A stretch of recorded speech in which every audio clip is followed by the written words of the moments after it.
कभी कभार तो मेरे को शक होता है रियल मैड्रिड पे कि इन्होंने क्या सारे प्लेयरों के फोन टैप कर रखे हैं कि जैसे किसी का साले का कॉन्ट्रैक्ट खत्म हो तभी लपेट लेते हैं यहाँ पर। कोनाते वगैरह, कोनाते, रूडिगर, आलाबा, ये सब ऐसा है जैसे इनको जैसे मच्छी मोलने में नहीं आते कि पहुंच गए वहां पर और जो धनिया है पर भाई अगेन आई थिंक बार्सिलोना की जिस तरीके की अभी ट्रांसफर मार्केट जा रही है उसके जवाब में रियल मैड्रिड की जो कार्रवाई हो रही है इसमें किसी और का फायदा हो ना हो लेकिन हम फुटबॉल फैंस का फायदा बड़े तरीके से होने वाला है। और आज के इस एपिसोड में हम लोग बात करें किस तरीके से यहां पर बार्सिलोना एक पिछले 5 साल की सबसे बड़ी समर ट्रांसफर विंडो बनाने जा रही है। वहीं अगर रियल मैड्रिड की बात करें तो पिछले 5 साल में 5वीं बार चीजों को ठीक करती हुई दिख रही है। लेकिन सबसे पहले यहां पर बात करते हैं रियल मैड्रिड से। तो तुमको पता ही है कि यहां पर कोनाते की डील अब कंफर्म होती हुई दिख रही है। बस यहाँ पर ये है कि उसका जो कॉन्ट्रैक्ट है पहले वो एक्सपायर हो जाए, उसके बाद जब वो फ्री एजेंट बन जाएगा तो यहाँ पर वो as a Real Madrid player officially announce हो जाएगा। लेकिन अगर बात करें हम यहाँ पर डमफ्रीज की, तो डमफ्रीज ये 2 आदमखोर को लाया गया है। पहलवानों की फौज में 2 सिपाहियों का आगमन हो चुका है और इतने फ्रेंच प्लेयर घुस गए हमारे हमारे क्लब में, लिटरली इसको इस ला लीगा से निकाल के लीग 1 में डाल दो भाई। इतने फ्रेंच प्लेयर हैं, ये सारे के सारे एक ही डिक्टेटर के अंदर खेलेंगे, ठीक है। और लड़ाई बजेगी। अब समझ रहे हो कि तुम अभी चुआमेनी कामाविंगा एम्बापे और अब उसमें कोनाते और चारों के चारों एक से बढ़कर चारों भाई और चारों तबाही। लेकिन यहां पर again is it a deal जो कि रियल मैड्रिड को बहुत मैसिवली अपग्रेड करती है? I don't think so. देखो मेरे को लगता है कि यहां पर ये दोनों डील स्टेटमेंट डील है भी नहीं। और मेरे को ऐसा भी लगता है कि रियल मैड्रिड की अगर हम मेजर ट्रांसफर प्लान्स की बात करें तो रिगार्डलेस कि यहां पर पेरेस ऑफकोर्स पेरेस जीते गई, अभी भी यहां पर एक मिडफील्डर की दरकार जरूर है। और वो मेरे को लगता है कि थोड़ा सा गैलेक्टिको वाले साइड पे होगा। बट मैं ये जरूर कहूंगा कि यहां पर इवन इफ रियल मैड्रिड की ये 2 साइनिंग्स उनको बहुत मैसिवली अपग्रेड नहीं करती, पर उसकी जरूरत थी। सबसे पहले कोनाते की बात करते हैं। देखो कोनाते के साथ जो सबसे बड़ा डब्ल्यू है वो ये है कि he is a free agent, ठीक है। यस, उस पर हम लोग कुल मिला के 10-15 मिलियन उसको साइनिंग और बोनस दे देते हैं। वो लिफाफा जो पकड़ाते हैं ना फूफा जी शादी में, तो वो पकड़ा दिया हमने उसको। लेकिन सबसे बड़ी डब्ल्यू जो चीज़ है वो यही है कि भाई देखो सिंपल सी बात है, वो एज अ फ्री एजेंट आ रहा है तो आप यहां पर ज़्यादा बकचोदी कर भी नहीं सकते। तो जो सीलिंग है, जो लोअर कैप है उसकी परफॉर्मेंस का वो बहुत नीचे है। दूसरी चीज़ यहां पर यह है कि मिलिटाओ पे भी इट्स हाई टाइम कि ईडर मिलिटाओ पे अब आप ज़्यादा नहीं कर सकते, बिल्कुल नहीं कर सकते। आलाबा के जाने के बाद, कारवाहाल के जाने के बाद आपको डिफेंस को रीइंफोर्स तो करना ही था, ठीक है। यह भी तय है कि आप वालवर्दे को राइट बैक और कामाविंगा को लेफ्ट बैक, अब इससे आगे बढ़ो। सबसे पहले अब जो चीज समझ में आ रही है वो ये है कि आई थिंक कोनाते को एक अपॉर्चुनिस्टिक और एक लो सीलिंग लो रिस्क वैल्यू वाली डील रखी गई है कि भाई ठीक है। और हमने सबने देखा है कि यस ये बात सच है कि कोनाते की इस बार की प्रीमियर लीग का जो सीजन है वो बिल्कुल ही ओ हो रहने दो, उस पर ना बात करते, ना करते बात भैया, रहने देते हैं। लेकिन हमको ये भी पता है कि इब्राहिम कोनाते की अगर हम बात करें तो उसका जो ओवरऑल उसका जो डोमिनेंस है वो अपने पीक पे, जैसे मैं कह रहा हूँ ना, हम सब अभी उसकी लो सीलिंग पे देख रहे हैं कि उसकी परफॉर्मेंस नीचे से नीचे कितनी नीचे गिर सकती है। पर उसकी हाई को भी आपको देखना पड़ेगा कि अगर हम यहाँ पर आर्ने स्लॉट के पहले सीजन की बात करें जब वो प्रीमियर लीग टाइटल जीते थे तो उसमें कोनाते की पार्टनरशिप बहुत अच्छी थी वैन डाइक के साथ। तो यहां पर रियल मैड्रिड उसका फायदा उठा सकती है। रही बात डमफ्रीज की, 20 मिलियन की साइनिंग है, 30 साल का लौंडा है, अगेन अपने को अच्छे 3-4 साल दे सकता है। एक out and out right back नहीं है पर एक राइट विंग बैक है जो 2 चीजें बताता है।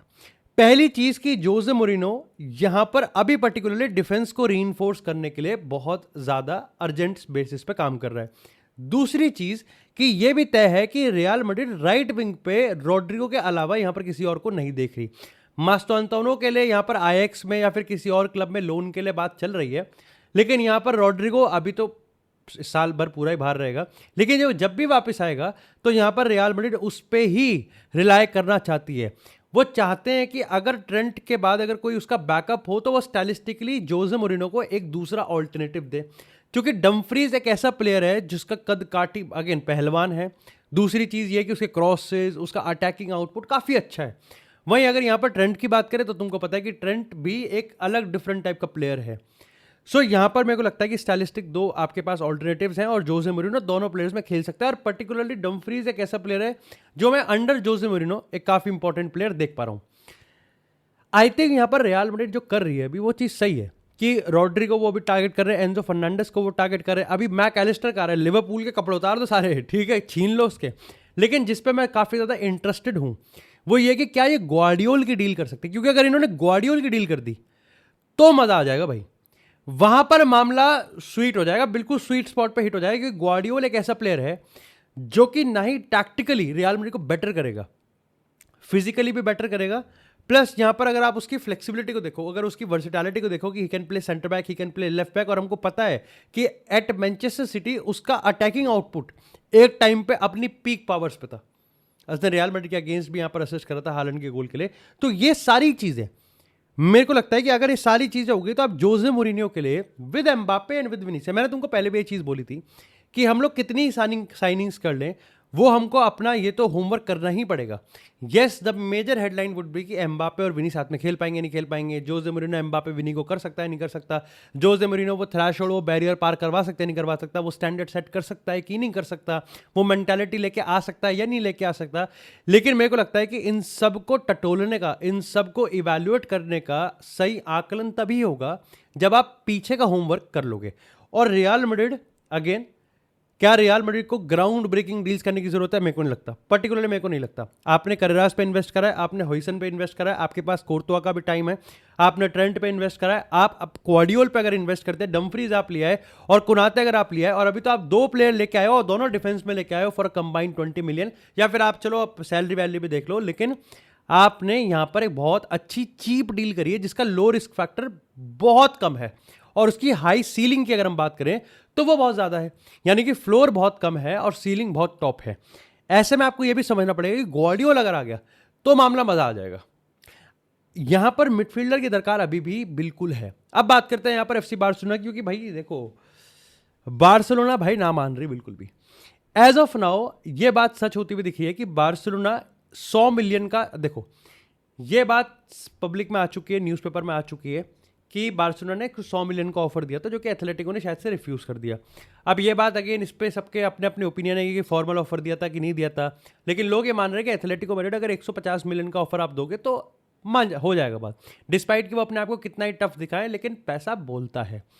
तुम कहोगे कि जब 100 मिलियन है तो वो 150, यहाँ पर बात इस चीज़ की नहीं कि जूलियन अल्वारेज इतना डिजर्व करता है या नहीं करता है, ठीक है। बात यहाँ पर इसकी है कि फिलहाल के तौर पे जिस तरीके से लेवेंडोव्स्की की वेजेस फ्री हुई हैं, अंसु फाटी से पैसा आया है 11 मिलियन और उसकी भी वेजेस हटी हैं, पैसा बहुत अब है बार्सिलोना के पास।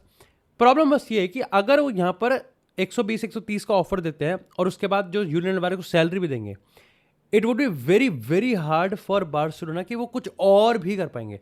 और ये बात उनके हाव भाव से पता चल चुकी है कि Barcelona beyond Julian Alvarez business करना चाहती है, और इसी के रीजन की वजह से डेको ने रिसेंटली मीटिंग ली थी, जिसकी वजह से अखबारों में छपने लगा कि भाई जूल्स कुंडे का भी अब यहाँ पर जो फ्यूचर है वो हवा में है।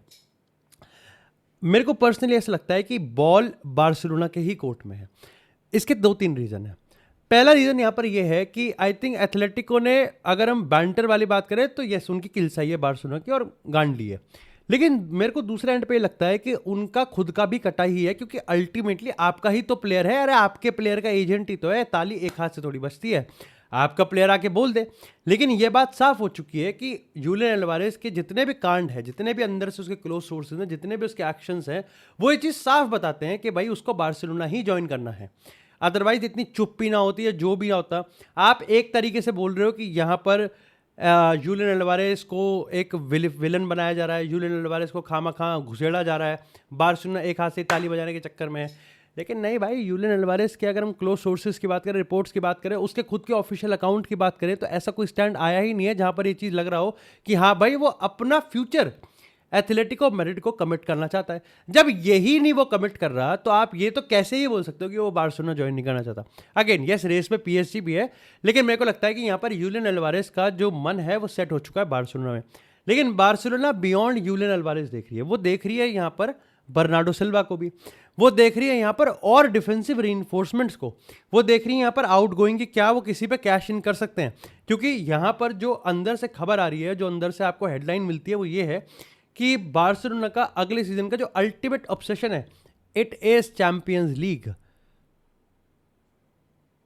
और ऐसे में वो एंथनी गॉर्डन को ऑलरेडी लिया है, वो मार्कस रैशफोर्ड पे भी अभी डिसीजन ले रहे हैं, ठीक है। वो ऑलरेडी यहाँ पर बर्नार्डो सिल्वा पे पूरी तरह, अब काफ़ी लोग दिमाग लगा रहे हैं कि बर्नार्डो सिल्वा को वो अभी इसलिए रोक के रखे हैं कि बर्नार्डो सिल्वा को साइन करते ही वो यहाँ पर उसको एक्सचेंज में डाल सकते हैं यूलियन अल्वारेज, लेकिन ऐसा अभी तक भी ठोस जो सोर्सेज है वहाँ से पता नहीं चला। वहाँ से अभी यही है कि नो प्लेयर एक्सचेंज में आ रहा है, सिर्फ 100 million up front Julian Alvarez को देख रहे हैं। पर्सनल एग्रीमेंट कभी था ही नहीं प्रॉब्लम, आगे भी नहीं होगा। और एथलेटिको मैड्रिड, ये मेरे हिसाब से तो इम्पॉसिबल है कि एथलेटिको मैड्रिड यहाँ पर यूलियन अल्वारेज को अपने साथ रोक सकती है। पीएसजी मेरे को पर्सनली नहीं लगता कि वो 150 मिलियन जैसा यहाँ पर कुछ सीन कमिट कर सकते हैं यूलियन अल्वारेज के लिए। At the end of the day मेरे को लगता है ये डील 120-135 मिलियन में हो जाएगी, पर इट्स अ मनी जो कि मेरे को पर्सनली लगता है कि यहाँ पर बार्सिलोना पर थोड़ा सा प्रेशर आएगा। पर अगेन मेरे को लगता है कि 135 मिलियन का आंकड़ा ऐसा है जहाँ पर हवा बनाया जाता है, ठीक है, पर इतना है नहीं बात, क्योंकि यहाँ पर हमने देखा है कि यूलियन अल्वारेज को खुद एथलेटिको मैड्रिड 90-100 में लेके आई है। तो अब यहाँ पर ये चीज़ नॉर्म बन चुका है कि 100-130 एक वर्ल्ड सुपरस्टार, ठीक है, और अगर यूलियन अल्वारेज का कैंपेन वर्ल्ड कप कैंपेन हो गया तो ऑफकोर्स उसके स्टॉक्स भी हाई होंगे। तो अल्टीमेटली मेरे को लगता है कि बार्सिलोना ये डील कर लेगी और ये डील हमको वर्ल्ड कप से पहले ही मोस्ट प्रॉब्ली होती हुई दिख जाएगी आई थिंक, क्योंकि एथलेटिको मैड्रिड के पास ज़्यादा कुछ है नहीं बचाने के लिए।